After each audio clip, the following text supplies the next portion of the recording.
আমার এখন সবচেয়ে ভয় হচ্ছে গিয়ে বেঁচে থাকা। আর কিছু পারি না পারি, হয়তো চলেই যাব, আবার হয়তো এমপি হব না কোনোদিন, তাও যতদিন আছি আপনাদের আত্মীয় হয়ে থাকতে চাই। এই কথা বলে মহান সৃষ্টিকর্তাকে সাক্ষী রেখে আপনাদের ভালো দেখে যেতে চাই। মৃত্যুর আগে, জন্মের পরে আমি যে দেওয়ান্দি দেখছি, মৃত্যুর আগে এর চেয়ে ভালো দেওয়ান্দি আমি রেখে দিতে চাই। আসসালামু আলাইকুম দর্শক, দেশ ও দেশের বাড়ি থেকে যারা এই মুহূর্তে আমার ভিডিও ওপেন করেছেন সবাইকে অসংখ্য অসংখ্য ধন্যবাদ। দর্শক, প্রথমেই শিরোনামের প্রথম অংশেই ব্যারিস্টার সুমন কেঁদে ফেলেছেন। তার বেঁচে থাকাটাই বড় দুর্দশা এবং বড় কঠিন হয়ে দাঁড়িয়েছে। কিন্তু কেন এই প্রশ্ন? ব্যারিস্টার সুমন নিজেকে বাঁচতে চায়, অনেক বছর বাঁচতে চায় এবং চলে যেতেই চায়, কিন্তু কিভাবে বাঁচতে আর চলে যেতে হয়? ব্যারিস্টার সুমন পড়ে গেছেন বিপদে। কিন্তু এই বিপদে পড়ার সূত্রটা কোথায়? এই বিপদে পড়ার সূত্র আপনাদেরকে জানতে এই ভিডিওটা শেষ পর্যন্ত আপনাদেরকে দেখে যেতে হবে। এর সূত্রর মূল অংশ হচ্ছে মঈনুদ্দিন সাহেবের সঙ্গে, যখন মঈনুদ্দিন খানের সঙ্গে উনি একটা লাইভে কথা বলছিলেন, আর এই লাইভে কথা বলাটা সমস্ত দুর্নীতিবাজদের দুর্নীতি প্রকাশ করাটাই ব্যারিস্টার সুমনের জীবনে কাল হয়ে দাঁড়িয়েছে। কেননা ব্যারিস্টার সুমন কখনোই দুর্নীতির কাছে হার মানেন নাই, আর দুর্নীতির কাছে হার না মানায় ব্যারিস্টার সুমনের কাছে বিভিন্ন দিক থেকে বিভিন্নভাবে চাপ সৃষ্টি হচ্ছে। এদিকে এই চাপ অবশ্যই ব্যারিস্টার সুমন অনেক সময় ধরে রাখতে পারছে না তার মেমোরিতে, অনেক সময় নিজেকে অনেক কষ্টে যন্ত্রণায় প্রকাশ করে ফেলছে জনগণের মাঝে। কেন এই কষ্ট আর যন্ত্রণাটাকে প্রকাশ জনগণের মাঝে করা, সেটা কি তার নিজের জন্য খারাপ হচ্ছে নাকি নিজের জন্য ভালো হচ্ছে? এই প্রশ্নটাই দাঁড়িয়েছে। ব্যারিস্টার সুমন অনেক সময় কেঁদে ফেলেন যে নিজেকে উনি কন্ট্রোল হারিয়ে ফেলছেন। কেননা এইভাবে হুমকি ধামকি তার পিছনে, এই হুমকি ধামকির পিছনে উনি কি তাকে পরোয়া করছেন নাকি? চলুন মঈনুদ্দিন খানের সাথে সেই আলাপটা আমরা শুনে আসি। এই সরকার গত 15 বছর ধরে, গত 5 বছর ধরে বঙ্গবন্ধুর আদর্শ ধারণ করে। বঙ্গবন্ধুর আদর্শ ধারণ করা মানে কি? আওয়ামী লীগের বিরুদ্ধে যেসব অভিযোগ, আমি খালি আর্থিক অভিযোগগুলি আপনাকে শুধু মনে করে দিতে চাই। আমি শুধু মনে করে দিতে চাই আওয়ামী লীগের সরকাররা কিরকম, আওয়ামী লীগের সরকারে যারা ছিল তারা কিরকম আঙ্গুল ফুলে কলা গাছ হয়েছে, সেটা আমি শুধু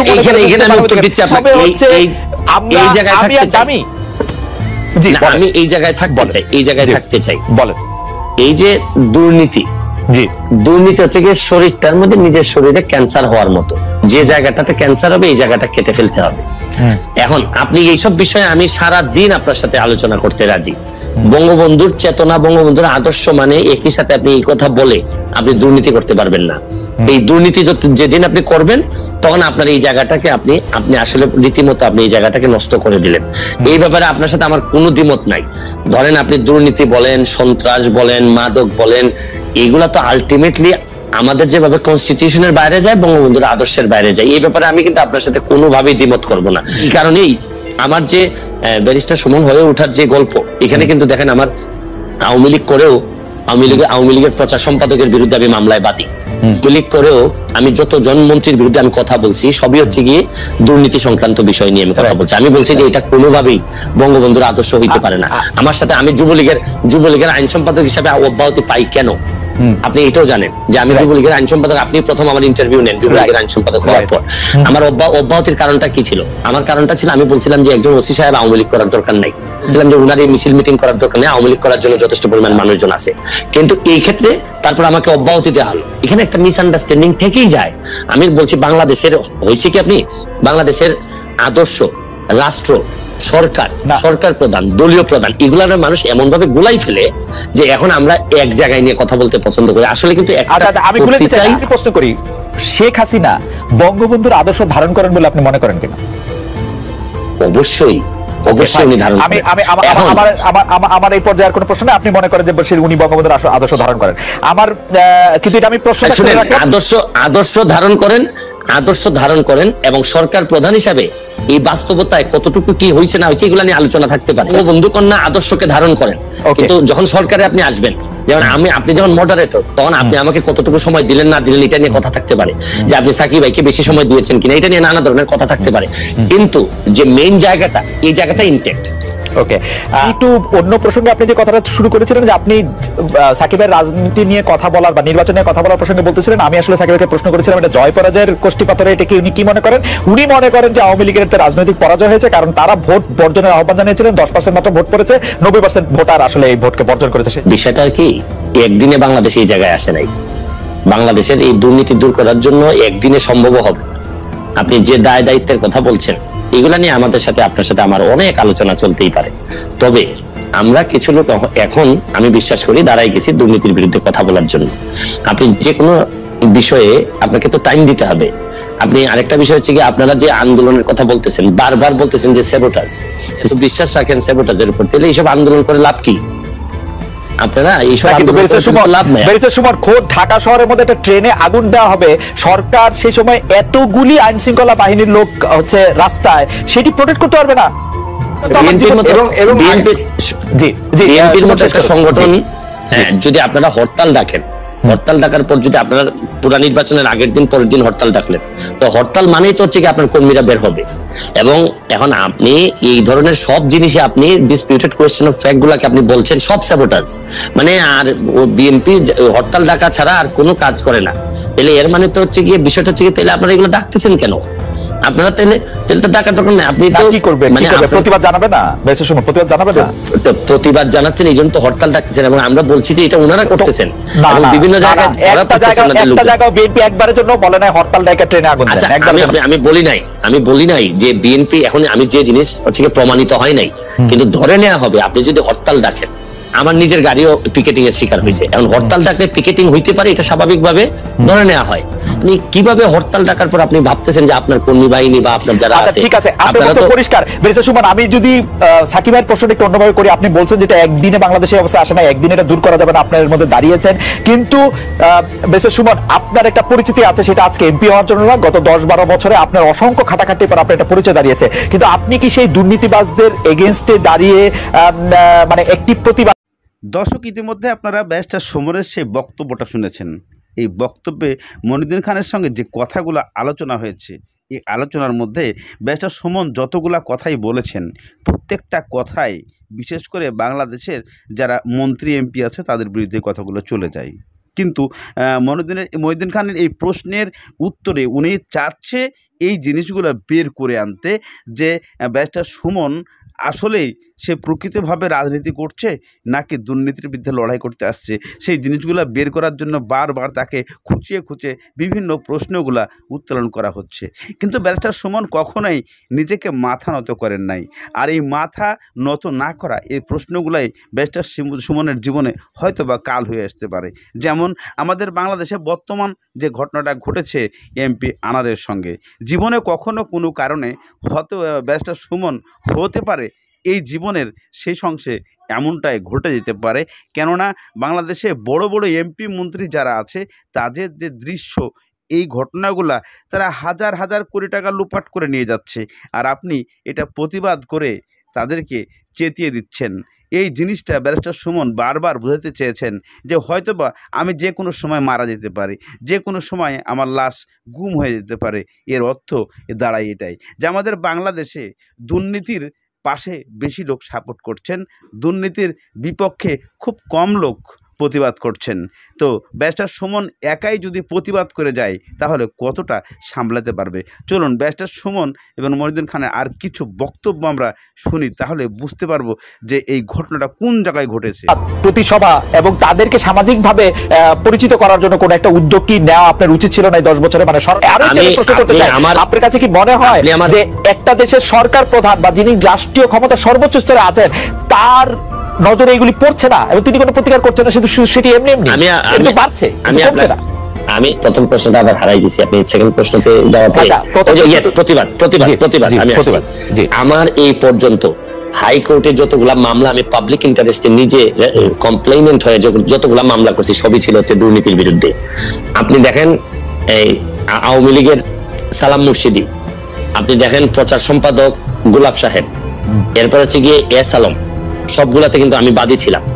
আমি দুর্নীতির বিরুদ্ধে এই পর্যন্ত যতগুলা, এই আমাদের যিনি মাননীয় শিক্ষামন্ত্রী বর্তমানে, দীপুমণি না শিক্ষামন্ত্রী না সমাজ কল্যাণ মন্ত্রী, উনার ভাইয়ের বিষয় নিয়ে আমি কথা বলছি। আমাদের যে সমরেজা সাহেব, উনার মুক্তিযুদ্ধের সার্টিফিকেট নিয়ে আমি কথা বলছি, মাননীয় সাবেক রেলমন্ত্রীর বিষয় নিয়ে আমি কথা বলছি। আপনি যাদের কথা বলছেন তারা সবাই মন্ত্রী থেকে বাদ পড়ছে, এইটা একটা ভালো জিনিস হয়েছে।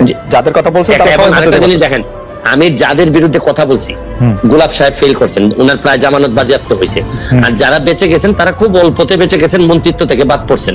এবং বিষয়টা হচ্ছে গিয়ে এই যে আপনি যেটা বলছেন যে আমি কিন্তু আমার ফেসবুকের মাধ্যমে জীবনে সবচেয়ে বেশি ঝুঁকি আমি নিছি যাদের বিরুদ্ধে আমি কথা বলছি, এরপরে যে আমি টিকে আছি, এটা আমার কাছে আমার জায়গা থেকে আমি চেষ্টা করছি। আমি কিন্তু বলছি না যে আপনারা দুর্নীতির বিষয়ে যা যা বলছেন। আমরা দেখেছি গতকাল আপনার ফেসবুক স্ট্যাটাসে বলেছেন প্রধানমন্ত্রী শেখ হাসিনার সঙ্গে দেখা হওয়া সামনাসামনি, সেটাই আপনার জীবনের সবচেয়ে বড় ঘটনা। আপনি আর শেখ হাসিনা সরকারকে কি সমালোচনা করবেন? আপনি তো শেখ হাসিনা সরকারেরই একজন। আমার সমালোচনা প্রথম শুরু হয়েছিল আমার বাবার বিরুদ্ধে। আচ্ছা, আমার বাবার কার্যক্রম থেকেই প্রথমে আমি সমালোচনা করা শিখি। বিষয়টা হচ্ছে গিয়ে যেসব জায়গায় ধরেন আপনারে আমি সাংবাদিক হিসেবে পছন্দ করি, আপনার সাথে আমার 5টা মিনিট সময় কাটানোটা আমিও মনে করি যে এটা প্রায় আমার জন্য একটা প্রিভিলেজ। আমি 5টা মিনিট সময় কাটাতে পারতেছি আমরা, কিন্তু একই সময় কিন্তু আপনার বিভিন্ন বিষয়ে কিন্তু আমি একমত হব না, আবার আপনার বিভিন্ন বিষয়ে কিন্তু আপনার একমত তো হবই না, মানে বিনয়ের সাথে আমি আপনার সাথে চরমভাবে বিরোধিতা করব। আমি কিন্তু বিষয়টা কিন্তু এরকম যে আমি হয়তো আপনার পক্ষে না, আপনার সাথে একমত না, কিন্তু আপনি যাতে আপনার পক্ষ কথা বলতে পারেন এটার স্বাধীনতা আমি স্বাধীনতা বিশ্বাস করি। সুতরাং এখানে বুঝতে হবে যে জননেত্রী শেখ হাসিনা সরকার প্রধানের সাথে সাথে উনি বঙ্গবন্ধু কন্যা, জাতির জনকের কন্যা। উনার সাথে কিন্তু ওনার কয়েকটা আইডেন্টিটি আছে, আপনারা হয়তো অনেকে একসাথে করে ফেলেন।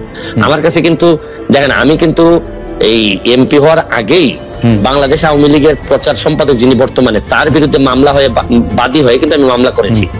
সুতরাং আমি আওয়ামী লীগ করি, আওয়ামী লীগকে বঙ্গবন্ধুর আদর্শকে ধারণ করি, বহন করি, কিন্তু যেসব জায়গায় আমার সমালোচনা করার, যেসব জায়গায় আমার প্রতিবাদ করার, এই জায়গায় তো আমি বন্ধ হই নাই, বা আমি কখনো আটকে থাকি নাই, বা চেষ্টা করছি, আমি যতটুকু পারছি আমি চেষ্টা করছি।